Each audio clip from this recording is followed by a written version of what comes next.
Gold trusted gold buyers మీరు తాకట్టు పెట్టిన బంగారాన్ని విడిపించి ఈ రోజు ఉన్న మార్కెట్ ధరకు కొనబడును.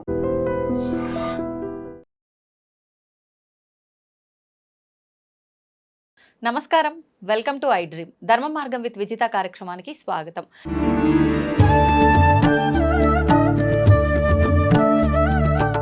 నమస్తే అండి. మాతృదేవోభవ, పితృదేవోభవ, ఆచార్య దేవోభవ. ముందుగా మీకు నూతన సంవత్సర ఉగాది శుభాకాంక్షలు. సంతోషం మేడం. మీకు కూడా, మీకు మన ఐ డ్రీమ్ ఛానల్లో పనిచేస్తున్న ప్రతి ఒక్కరికి, మన ఈ ఛానల్ యొక్క ప్రేక్షకులకు, వీక్షకులకు అందరూ కూడా ఈ ప్రపంచంలో ఉన్న ప్రతి ఒక్కరూ బాగుండాలని ఈ నూతన సంవత్సర ఉగాది శుభాకాంక్షలు తెలియజేస్తున్నాను. అందరి తరఫున మీకు ధన్యవాదాలు. సంతోషం మేడం. అంటే ఉగాది మనకు అంటే యుగాది అని చెప్పి పిలుచుకునే వాళ్ళము, అది వాడుక భాషలో ఉగాదిగా మారిపోయింది. అసలు ఏంటి యుగాది అంటే ఏంటి, ఉగాది విశిష్టత ఏంటి? ఉగాది అనగానే మనకి ఎన్నెన్నో గుర్తొస్తాయి. ఒక్కొక్క విధానానికి ఒక్కొక్కటి ఎలా ప్రత్యేకించి ఉంటుందో అలా ఉగాది అనగానే కూడా మనకు గుర్తొచ్చే ఉగాది పచ్చడి అని, పంచాంగ శ్రవణం అని, నవనాయకుల ఫలితాలని చెప్పి ఇలా అసలేంటి ఆ విధానం అంతా కూడా తెలియజేయండి. ఉగాది అంటే యుగాది అని అర్థం కరెక్ట్గా. యుగాది కాస్త ఉగాది అయింది.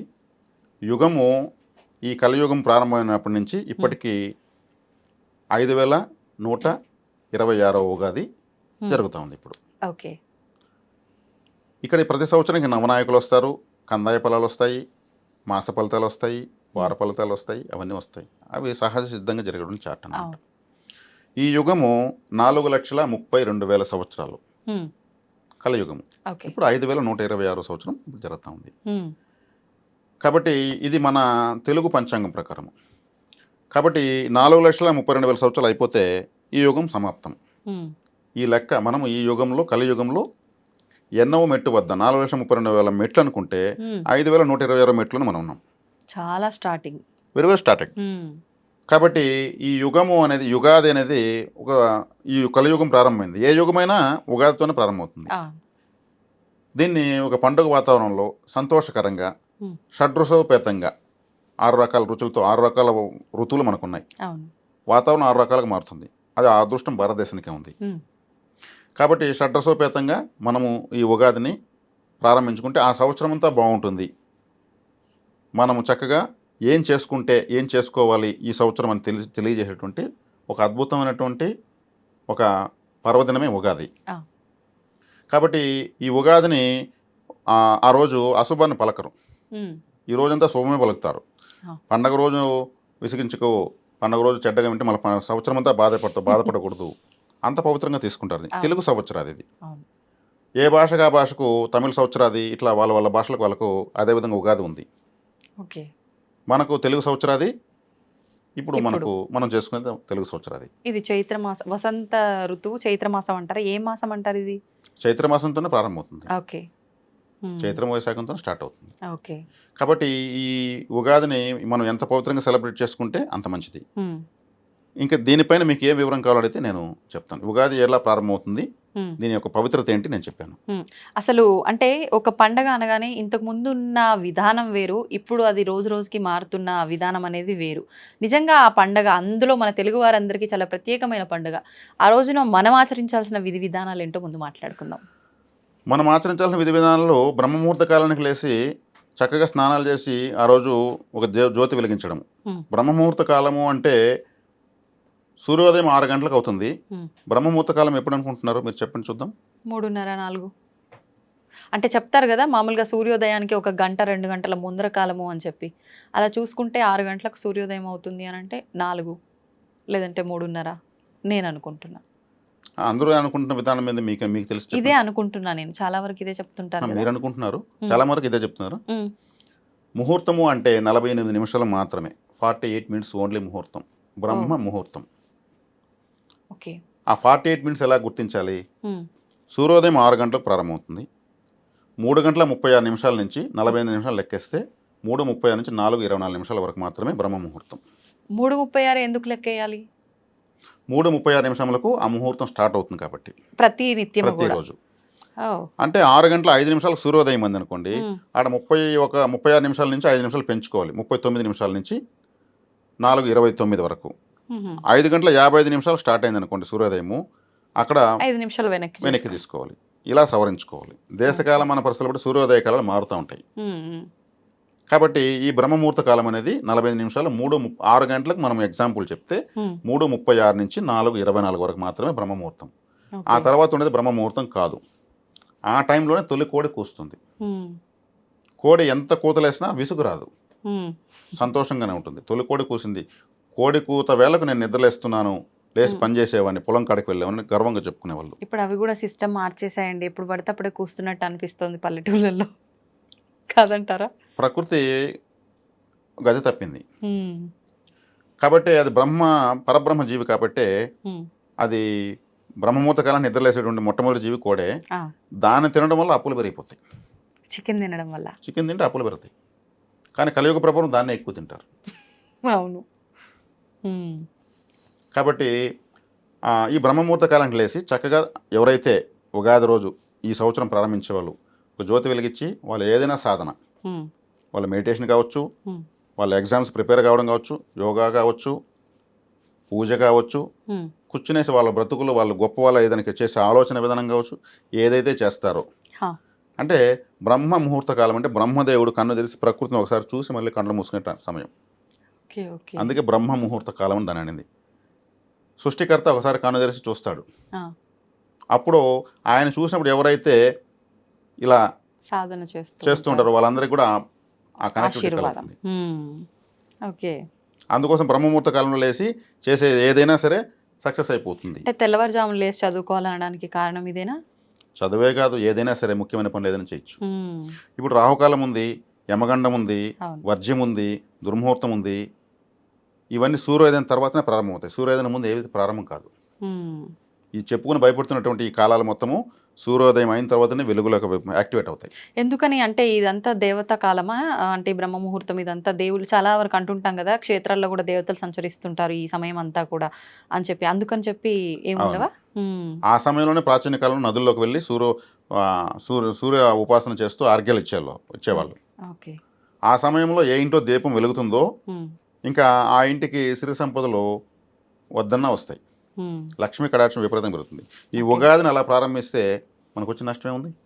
ఉగాది రోజే బ్రహ్మముహూర్త కాలంలో చక్కగా దైవారాధనతో ప్రారంభిస్తే ఇంకా ఆ సంవత్సరము ఎన్ని తాకడలు తడబాట్లు తగ్గుతాయంటే చెప్పలేనంత గొప్ప స్థాయికి ఆ సంవత్సరం వాళ్ళు వెళ్ళచ్చు.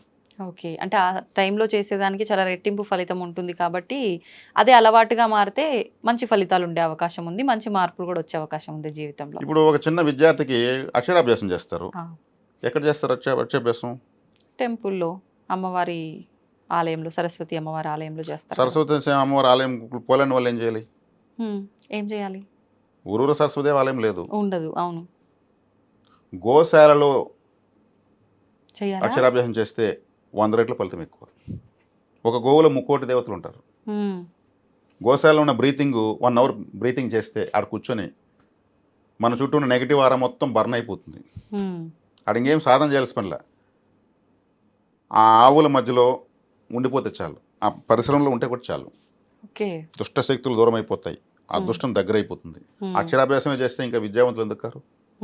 అలా బ్రహ్మముహూర్త కాలాన్ని ఉగాది రోజు ఉపయోగించుకుంటే ఇంకా వాళ్ళు రేపు సంవత్సరం కూడా పనిగట్టుకొని చేస్తారు అద్భుతంగా. బ్రహ్మముహూర్త కాలం ఉపయోగిస్తారు. ఇంకా ఉగాది ఆ సంవత్సరానికి ప్రారంభము, ఆ ప్రారంభాన్ని మనం కూడా దైవికంగా ప్రారంభిస్తే ఇంకా కందాయ ఫలాలు ఏమున్నాయి, రాజ్యపూజ అవమానాలు ఏమున్నాయి, నా రాశికి మార్చిలో ఎట్టుంది, సెప్టెంబర్లో ఎట్టుంది, ఏది చూసుకోవాల్సిన అవసరం లేదు. టోటల్ 100% మార్క్స్ పడతాయి. అంటే ఉగాది నుంచి ఏదో ఒక అన్నిటినీ లైఫ్ లో అన్ని సమానంగా ఉంటాయి అని ఆహ్వానించాలి. ఎలాగైతే అంటారు కదా, మొదటి రోజు మనము బాగా పార్టిసిపేట్ చేసామంటే ఆ సంవత్సరం అంతా కాల్ రగరేసి అంటే మంచిగా ఇంప్రెస్ చేయాలి ఆ రోజు అద్భుతంగా. ఏమి ఆ ముహూర్తానికి లేసి ఆ రోజు సెలబ్రేట్ చేసుకోకపోతే జనవరి 1కి తాగే తందనాడి అర్ధరాత్రి బండ్లో పడి యా దేవుడికి సంబంధించిన అది ఏ దేవుడికి సంబంధించింది అంటే అది దేవుడికి సంబంధించింది కాదు, జలసాలకు సంబంధించింది కాబట్టి హడావిడి చేస్తున్నారు. జలసాలకు సంబంధించిన కూడా కాదు, క్యాలెండర్లో ఒక పేపర్ మారుతుంది అంతే, దాన్ని ఎత్తిన పెట్టుకుని ఊరేగుతున్నారు.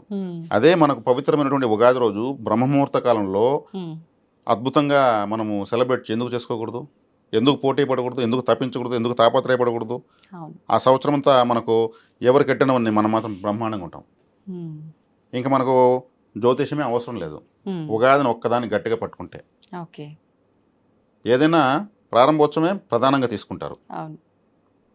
గ్రాండ్గా చేస్తారు. ఉమ్, ఒక షాప్ కానీ, ఒక థియేటర్ కానీ, ఒక కళ్యాణ మండపం కానీ, ఏదైనా సరే ప్రారంభం. మరి ఉగాది అనేది ఆ సంవత్సరం ప్రారంభం కదా, అవును. అప్పుడు గ్రాండ్గా ప్రారంభించుకుని ఆ టైంలో గురువు పెట్టి నిద్రపోతుంటే ఎట్టుంటుంది? ఇంకా ఆ సంవత్సరం అంతా అట్టే ఉంటుంది. బద్ధకంగా. పంచాంగంలో ఓహో అనేది దండకం బాడి మీకు అట్టుంటుంది ఇట్టుంది అంటే కూడా ఉండదు. ఆ, పరబ్రహ్మ దృష్టిలో పడిపోవాలి ఆ రోజే. ఉమ్. అయితే ఉగాది రోజు అనగానే వచ్చింది అనగానే జీవితంలో మార్పులు మీరు ఇందాక అన్నట్టు అవి చూసుకోవడం ఇవి చూసుకోవడం ఇవన్నీ పక్కన పెడితే సరే మన వ్యక్తిగతంగా చూసుకోకపోయినా కూడా అసలు మొత్తం పరిస్థితి అంతా ఎలా ఉంది, నవనాయకుల ఫలితాలు అని చెప్పి ఏ ఏ రంగాల వాళ్ళకి ఎలా ఉండబోతుంది అని చెప్పి ఇదంతా ఓవరాల్గా చూసుకోవాలనుకుంటుంటారు కదా, ఉమ్. ఎలా ఉండబోతుంది అంటారు? ఇక్కడ ప్రత్యేకించి నేను చెప్పేది తంత్ర జ్యోతిష విధానం. ఇప్పుడు వస్తున్న గోచారం ఇది జనరల్ చార్ట్. ఓకే. జనరల్ చార్ట్లో ఒక ఉగాది ప్రారంభమైంది, ఇంకో సంవత్సరం ప్రారంభమైంది. ఇప్పుడు వస్తున్న గ్రహ పరిస్థితులు ఇప్పుడు పుడుతున్న వాళ్ళకు ఇప్పటి నుంచి ఎలా బతకాలో చెప్తుంది అంతే. ఓకే. ఓకే. ఇప్పుడు మీరున్నారు, మీరు పుట్టిపోయారు, మీరు ఎప్పుడో పుట్టారు, మీ చార్ట్ ప్రిపేర్ అంతే. మీ చార్ట్ ప్రిపేర్ అయిపోయింది. ఇప్పుడు ఒక దశ భుక్తి సూక్ష్మ భుక్తి నడుస్తూ ఉంటాయి, వాటి ప్రకారం మీ లైఫ్ ఉంటుంది. ఈ రోజు వస్తున్న జనరల్ చార్ట్లో ఈ గోచారం అనేది మీ పైన 10% కదా 1% కూడా పనిచేయదు. పని చేయని దానికి ఈ సంవత్సరం నాకు ఎట్లుంది అంటే రేపు సంవత్సరం బతుకమా? మరి అంటే ఈ సంవత్సరం ఎట్లుందో చూసుకొని జాగ్రత్త పడకపోతే విపత్తులు వస్తాయంటారు కదా, మనం జాగ్రత్త అదే ప్రకృతి సంబంధించిన నిర్ణయాలు అవి సపరేట్ జరుగుతుంటాయి, అది ప్రకృతి జాతకము. మీ వ్యక్తిగత జాతకానికి ఇప్పుడు జరుగుతున్నటువంటి గోచారానికి సంబంధం లేదు, 100% లేదు. మీ చార్ట్ ఎప్పుడో ప్రిపేర్ అయిపోయింది. సంవత్సరానికి ఒక జాతకం రాదు కదా. మీ వేల ముద్ర ఉంటే ప్రపంచంలో ఎవరికి వేల ముద్ర ఉండదు. ఉండదు. మీ పేరే పెట్టుకుని మీ పక్కింట్లో కాపురం ఉంటే కూడా మీ మీ మీ జాతకం వేరు, వాళ్ళ జాతకం వేరు. అవును. అవును. ధర్మరాజు ఉండే వీధిలో ఉండంటే అందరూ ధర్మరాజులు అయిపోతారా? అవరు. ఆయన జాతకం అయింది. మీ చార్ట్ ఎప్పుడో ప్రిపేర్ అయిపోయింది. జనరల్ చార్ట్లో జీవితాన్ని ముడిపెట్టుకుని ఈ సంవత్సరం నాకు ఎట్టుందని సీరియస్గా ఆలోచించుకుంటే ఆడ ఒకటి రాసి ఉంటుంది, వీళ్ళకి ఒకటి ఉంటుంది. ఒక చిలక శాస్త్రం చెప్పే వ్యక్తులను కూడా నేను పరిశీలించాను. చిన్నప్పటి నుంచి నా పని ఇదే. ముడబుక్కలోని తాటాకుల్లో శాస్త్రం చెప్పేవాళ్ళని, గవ్వలేసి చెప్పేవాళ్ళని, చిలకలతో శాస్త్రం చెప్పేవాళ్ళని, సోది చెప్పేవాళ్ళని, నాడిబట్టి చెప్పేవాళ్ళని అందరిని రీసెర్చ్ చేశాను నేను. ఒక చిలక పెట్టుకుని శాస్త్రం చెప్పాడు. చిలక జ్యోతిష్యం ఎట్టు తెలుసు, దానికి గ్రహాలు తెలుసా ఏమనుకుని నేను వెళితే ఆయన ఆ బోన్ ఓపెన్ చేస్తాడు, చిలక బయటకు వస్తుంది. సార్ వచ్చారు, సార్కి అద్భుతంగా చెప్పు, అట్ట చెప్పు, ఇట్ట చెప్పు, ఎట్టెట్టో చెప్పు అంటూ ఉంటాడు. అదొక 4 కార్డులు ఎత్తి దూరంగా పారేస్తుంది, ఒకటి ఎత్తి మనకి ఇచ్చేస్తుంది. ఇదేనా అంటాడు, అది కుయ్యి కుయ్యి 2 సార్లు ఉంటుంది. మళ్ళీ చెప్పుకుంటాడు, మళ్ళీ కుయ్యి కుయ్యి ఉంటుంది. అయితే ముద్దు పెట్టి ఉంటాడు, అట్ట కొరుకుతుంది. అయితే లోపలికి వెళ్ళంటాడు, వెళ్ళిపోతుంది. చూసేవాడు అబ్బా చిలక నా గురించి ఖచ్చితంగా అదే ఆ కార్డులో నా జీవితం ఉందని చెప్తా ఉంది ఆ చిలక. ఆయన మళ్ళీ మళ్ళీ అడుగుతూ ఉంటే కూడా అంటే ఆ కార్డు ఓపెన్ చేస్తాడు, అక్కడ ఏదో ఒక దేవత ఫోటో వస్తుంది, ఫోటో ఒకటి వస్తుంది, మ్యాటర్ ఒకటి ఉంటుంది, వాడు చెప్పేది ఒకటి ఉంటుంది. మనకి దేనికి సంబంధం ఉండదు. అంటే ఇదంతా ఫేకా? ఎలా ఫేక్ అంటే నేను రీసెర్చ్ చేశాను. ఆ చిలక ఒక ట్రైనింగ్, వాడు బోన్ ఎత్తగానే రావాలి, 4 మాత్రమే ఎత్తి దూరంగా వేసి 5ది ఎత్తి మన ముఖాన్ని బారాలి. ఎలా ఇస్తారండి అలా ట్రైనింగ్ పక్కన బందీగా? దేనికైనా ఇస్తారు, పాముకి ఇస్తారు, సింహానికి ఇస్తారు, ఏనుగుకి ఇస్తారు. సర్కస్లో సింహాన్ని పిల్లిలాగా ఆడిస్తారు, చిలక ట్రైనింగ్ ఇవ్వలేరా? ట్రైనింగ్ చిలకలు అమ్ముతారు. అది 4 కార్డులు ఆడబారాలి దాని పని. అది ఆ కార్డులో ఏముందో దానికి ఏం తెలుసు, నన్ను వదిలే రసం నేను జాంకాయ తినాలని పోతుంది.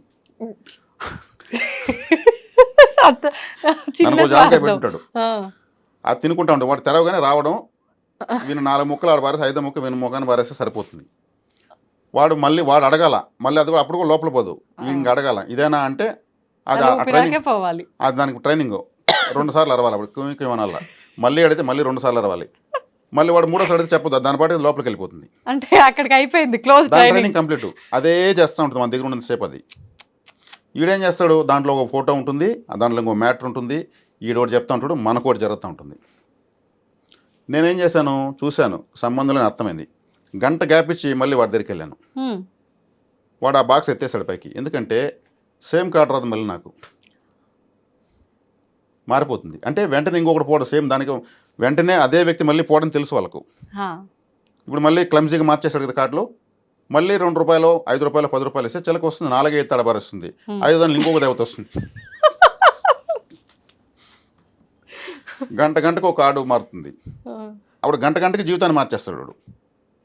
ఇది తెలియకుండా చిలక చెప్పింది, చిలక ఏం తెలుసు, జాంకాయ తినేది తెలుసు, ట్రైనింగ్ ఇస్తే 4 కార్డులు ఆడేసేది తెలుసు. ఇలా ఉంటుంది వార పొలాలు, మాస పొలాలు. ఓకే, నమ్మొద్దు అయితే గుడ్డిగా. నమ్మితే వాళ్ళ ఇష్టం, నేను ఎవరిని విమర్శించలేదు. నేను నమ్మిన సిద్ధాంతాన్ని ఈ వేదిక ద్వారా తెలియజేస్తున్నా. జీవిత ఫలం వేరు. ఇప్పుడు ఈ గవ్వలేసి చూడటము, ఏదో ప్రశ్న అంటారు, ఏంటేంటో అంటారు, అవన్నీ మరి ఆరుడ శాస్త్రం అంటారు, గవ్వల శాస్త్రం అంతా కూడా మన చేత్తో మనమే వేస్తాము. ఆ చెప్పే వ్యక్తిలో నిష్ణాతుడై ఉండాలి. అది నమ్మొచ్చు అంటారా? నమ్మచ్చు. చెప్పే వ్యక్తిలో ఇప్పుడు శాస్త్రం ఎప్పుడు దోషం కాదు, చెప్పేవాడు శాస్త్ర దోషం ఉంటుంది కానీ శాస్త్ర దోషం ఎప్పుడు ఉండదు. Okay okay. ఇక్కడ శాస్త్ర దోషం లేదు. చిలక్కాడకు వచ్చేక్కడికి చిలకలో ఏ దోషం లేదు, దాని క్యాలిక్యులేషన్ కరెక్ట్గా చేస్తుంది. వాడికి ఏమి తెలియదు, చెట్టు కింద కూర్చుంటాడు. నాకు ఒక 500 ఇస్తే నేను లక్ష్మీ యంత్రం గీయిస్తానంటాడు. 500 లేక వాడే దుమ్ములో కూర్చున్నాడు, వాడు మనకు లక్ష్మీ యంత్రం ఇస్తానంటాడు. ఆ యంత్రం మీద గీసుకుని వాడే ఇంట్లో ఉండొచ్చు కదా, అంతే కదా. కాబట్టి ఈ పరిశీలనలో నేను చేసినటువంటి పరిశోధనలో నుంచి నేను తీసుకొచ్చిన జ్యోతిష్యమే తంత్ర జ్యోతిష్యం. ఇది జీవితాన్ని చెప్తుంది. జీవితాన్ని ఇచ్చే శాస్త్రం ఇది, జీతాన్ని ఇచ్చే శాస్త్రాలు మిగతావన్నీ. జీతం తాత్కాలికం, జీవితం శాశ్వతం. ఎలా ఇస్తుంది ఇది జీవితం? ఎవరు ఎలా వెళ్ళాలి, ఎవరు ఏ జాగ్రత్త తీసుకోవాలి. అష్టకర్మలు ఉంటాయి, అష్ట దరిద్రాలు ఉంటాయి, అష్ట ఐశ్వర్యాలు ఉంటాయి. ఇక్కడ అష్ట ఐశ్వర్యాలు ఎవరికి లేవు. అష్టదరిద్రులు పోటీ పెడితే చాలా మంది వచ్చేస్తారు ముందుకి. ఏంటివి అష్ట దరిద్రాలు? ఏంటి అన్ని రకాలుగా బాధలు ఉన్న వాళ్ళు అష్టదరిద్రులు అంటారు. కొన్ని సౌకర్యాలు ఉంటే కొన్ని సౌకర్యాలు ఉండవు. ఇక్కడ అష్టకర్మలకు సంబంధించిన ఆలయ పరిహారం ఉంటుంది మా దగ్గర. మీరు ఈ సోన్సో ఆలయానికి సోన్సో డే రోజు సోన్సో నక్షత్రం రోజు వెళితే మీ కర్మ తెగుతుంది. అంతే. ఆలయ పరిహారం. ఓకే. మన దేహం యంత్ర నిర్మితం. కన్ను ఒక యంత్రం, ముక్కు ఒక యంత్రం, హార్ట్ ఒక యంత్రం, ప్రతి ఒక్కటి యంత్రం. అన్ని యంత్రాలు పనిచేస్తుంటాయి. ఆలయంలో విగ్రహాల కింద యంత్ర స్థాపన జరుగుతుంది. ఆ యంత్ర స్థాపన జరిగిన ఆలయం చుట్టూ మన యంత్ర నిర్మితమైన దేహంతో ప్రదర్శన చేయడం వల్ల మన యొక్క కర్మ బర్న్ అవుతుంది. అక్కడ ఏ రోజు వెళితే కనెక్టివిటీ దొరుకుతుంది. సింపుల్ అయిపోయింది. దీనికి యజ్ఞము, హోమము, రాగరేకులు, నవరత్నాలు ఇక్కడంతా ఏముండదు. ఇదంతా నిమ్మకాయలు, మిరపకాయలు ఏముండదు, చెప్పిచ్చేస్తాం. ఓకే. వాళ్ళు చేసుకోవచ్చు. సో ఒక వ్యక్తి పలానా టెంపుల్కి ఎక్కువ సీరియస్గా వస్తూ ఉంటాడు, ఆ సెలబ్రిటీ అంటే సాధారణంగా ఒక లబ్బర్ చెప్పులు వేసుకుని ఆ గుడికి వెళ్ళి బాగా పరిస్థితులు కలిసి వచ్చి ఈరోజు ₹1,00,000, 5 లక్షలు, 10 లక్షలు ఉండిలో వేసే స్థాయికి వచ్చి ఉంటాడు. ఆలయంతో అతనికి పరిహారం కనెక్టివిటీ ఉంటుంది. ఓకే.